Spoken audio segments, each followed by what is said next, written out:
Things have been wrapping up for Nebraska in the transfer portal recently. So in today's video, I'm going to give you this final Husker transfer update, what the rumor mill has been saying, some players who might be on the way out soon, what's going on with the 105 cap limit, what's going on at running back, defensive line, and punter, and a couple key transfers who I have my eyes out for that Nebraska could pursue. So really quick, we have a lot to talk about. Hey, if you're just having a good day, because I know I am, please hit that like button. And really quick, if you're a diehard Nebraska fan and you're unsubscribed, what are you waiting for? For daily content just like this, talking portal, talking recruiting every single day, talking offseason, please hit that subscribe button. Join this family. Thank you so much.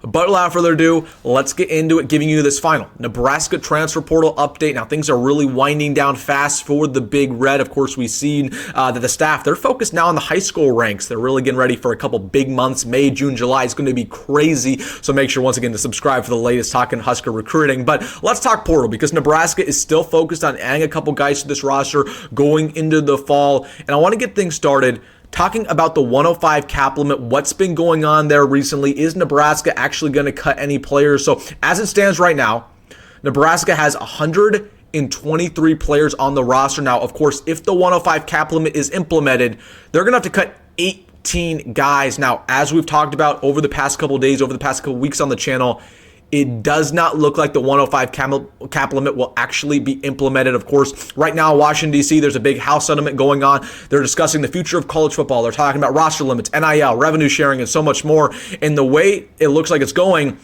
is the 105 cap limit is going to be grandfathered in, which means if that were to be the case, which it will be, it's going to take about 4 or 5 years for the 105 to actually be implemented. So again, Nebraska likely will not have to cut a single player on this roster. Now, we've already seen a couple guys go. We could see a couple guys go going forward, probably this week, going into next week. I know the transfer portal is closed, but grad transfers can still enter anytime. If your financial aid is gone, you can enter at any time. Again, that's kind of just a cop-out. So basically, you can enter whenever you want. I mean, there's just so many loopholes for the portal. So there's a couple guys who I still have my eyes out for, right? Tristan Novano, Camden Cook on the special teams unit. Again, Camden Cook, there's no role for him on this team anymore. He's not a rugby punter. He's not going to become a rugby punter.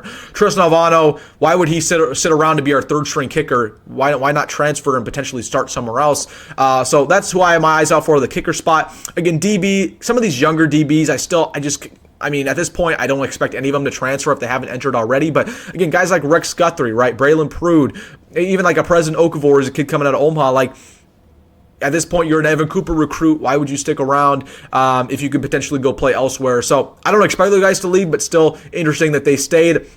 On the defensive line, Dylan Parrott's a guy who I think is really interesting. That's a guy who I believe has already graduated. He was a former walk-on for Nebraska. He's actually playing pretty good for the Huskers. He played a lot last year.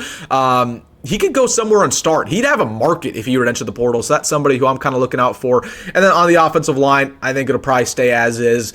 Again, Turner Corker and Teddy Prohaska, they could pretty much enter whenever they want because they're grads. I don't know. You just can't convince me that those guys are cool with being backups in their final years of eligibility. So I don't know when they enter. They can enter whenever they want, but who knows? Maybe they're sitting there in June and say, hey, I want to go start somewhere, and they might enter the portal then. So with that being said, I just don't think we're going to see pretty much anybody else leave. We might see about 3-4 more guys, but the roster we have right now is probably the roster we're going to have going into the fall. We're really not going to see any key contributors leave. So that's a really good thing for Nebraska. Matt Rhule, he was very smart about this 105 cap limit. He didn't cut guys before he had to. He basically told a player, hey, you might not be in the 105 right now, but don't leave because the 105 might actually not be implemented. So we're in a good spot when it comes to the 105, but just want to give you guys the update. It looks like pretty much it's not going to be implemented. We're not really going to lose too many more players. So let's talk about Nebraska's final transfer portal targets, what's been going on recently, some guys who I have my eyes out for. Now, this is somebody who just entered the portal, I want to say 2 days ago out of UCF. This is a defensive back, Chasen Johnson, going into his second year as a true freshman for the Knights. He had 18 tackles and 2 passes defended. He started a couple games for them. And the reason why this name really caught my attention is for 2 reasons. Number one, he was an Addison Williams guy. This was Addison Williams' prized recruit when he was at Central Florida. He loved Chasen Johnson. He loved his game, right? Guy who's super aggressive, super speedy. Again, guy who can pretty much rip any single ball out of your hand. So he's very physical. This was Addison Williams' guy. And it's really, really interesting to me that he entered the portal because clearly there might have been tampering going on here. Addison Williams, he's been known to be very aggressive in this DB room. He wanted to bring in, I want to say, 4 total transfers in the winter. Of course, one of our transfers from Arizona ended up going back to Arizona, so we only brought in 3. But listen, I really expect Nebraska to potentially be interested here in Chasen Johnson. That's just somebody who I have my eyes out for. Again, there's a lot of smoke there. And I know people are going to say, Wilson, we already have like 20, 30 DBs. And that's a valid point. But once again, Addison Williams does not shy away from competition. And if the 1 of 5 is not implemented, then why not bring this guy in? Because there's not going to be a 1 of 5, so who cares? We can have as many players as we really want. So Chasen Johnson, somebody who I have my eyes out for, but there's been some smoke around some other programs. But listen, he's an Addison Williams guy. And also should be noted, Addison Williams was coincidentally in Orlando 2 days ago when this guy entered the portal. Is that a coincidence, or am I thinking too much into it? I don't know. But he entered the portal 2 days ago. Addison Williams was in Orlando, where he lives. I'm just saying. So watching out for that name. It could just be smoke, but we will see. I want to talk running back here real quick. I can tell you this for a fact right now. I've been keeping my eyes out for running backs that Nebraska could be interested in. I have heard nothing. I genuinely believe right now that Nebraska is not pursuing a single running back in the transfer portal. And there's still some decent names out there, like, Savion Red, somebody who I think is interesting, coming out of Nevada, ran for about 700 yards last year, 6 yards a carry, 8 touchdowns. He entered the portal recently. You still have Gavin Sawchuk in there, right, who is a former 5-star recruit. He's got some pretty big interest recently, most notably from Florida State. And he ran for 700 yards in 2023 and 9 touchdowns. So there's still some names here in the running back portal, and I still expect Nebraska to take a running back. But I've already told you guys, I expect Nebraska, they're not going to rush this process. They could land a running back in June. They could land a running back in July. It might be a D2 guy. It might be a JUCO guy. So while I expect Nebraska to take one, they're not going to just be aggressive and take somebody who's not really worthy of being a Cornhusker, right? They're going to be very patient. It's the same way they were with the Sear Wright situation. Nebraska desperately needed a defensive back going into the spring portal last year, and they didn't rush it. And they ended up getting Sear Wright in late June, and it worked out phenomenally. So I still expect Nebraska to take a running back, but I would not be shocked if we don't land one maybe until July, with the way it's going. So while I would really want Nebraska to go after a guy like Savion Red or a guy like Gavin Sawchuk, I just don't think it's going to happen. So it's not even worth talking about at this point, just because there's been no smoke. I don't think Nebraska's going to land a running back for a little while.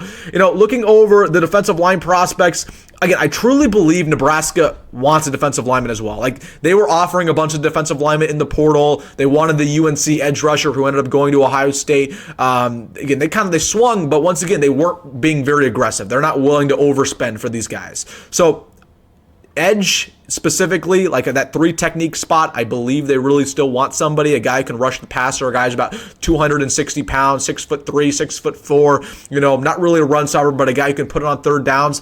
I expect them to land one. Now, of these guys, I have pretty much no idea who, right? Again, it's very similar to the running back situation where they want a defensive lineman, but they're not going to overspend and they're not going to be super aggressive and they're not going to land one right away. Like, it's going to take some time for them to actually pursue somebody. Antonio Doyle, somebody still in the portal, right? He had 7 sacks last year for UNLV, right? So, this is somebody who fits the description. That's exactly what Nebraska's looking for, but there's some off-the-field issues there, I think, when it comes to Doyle, and that's the reason he hasn't been picked up in the portal yet. So, again, running back, defensive line, I expect them to take somebody, but the reason why this is the final transfer portal update is because I just don't think it's going to be soon, and I don't think there's going to be a lot of smoke for a while, maybe until this summer. And then, wrapping this up, punter. Nebraska still wants a punter, but of the guys in the portal, we're not going to land a single punter in the portal. I think still the plan right now at that punter position is we're going to get somebody from Australia who's probably never played college football before, who's probably a true freshman. They're going to come in here and compete, and that's a little bit of a risk. But I think that's what the plan is right now for Nebraska at the punter position. So, all right, guys, that's the final Nebraska transfer portal update. Not a bunch of smoke. Things are really slowing down, but I still expect Nebraska to take 2 or 3 transfers total. But once again, they're not going to rush this. Again, it should be noted, last summer, Nebraska took a couple transfers. They took Mekhi Nelson, he wasn't a transfer, but they took him in July. They took David Hofkin in, June or July. They took Sear Wright very late. They'll take guys in the summer. That's really when they get active, so that's what I think is going to happen again for Nebraska. They're not going to rush any of this, but we're still going to get transfers.